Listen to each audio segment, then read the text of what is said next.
Assalamualaikum, teman Afizah. Kali ini kita akan menggambar dengan mudah dan cepat. Ayo siapkan kertas dan spidolnya. Tonton video ini. Saya jamin pasti kamu bisa. Pertama, buat garis lengkung besar. Buat garis lengkung yang menghubungkan garis lengkung besar tadi. Buat pola bentuk U melebar di bawahnya.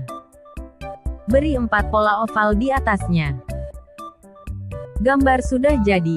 Saatnya mewarnai.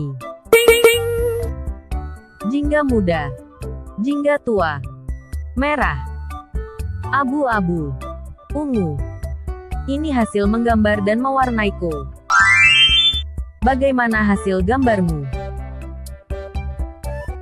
Buat pecinta channel Afizah DIY, jangan lupa like, share dan subscribe channel Afizah DIY. Sampai jumpa di video lainnya.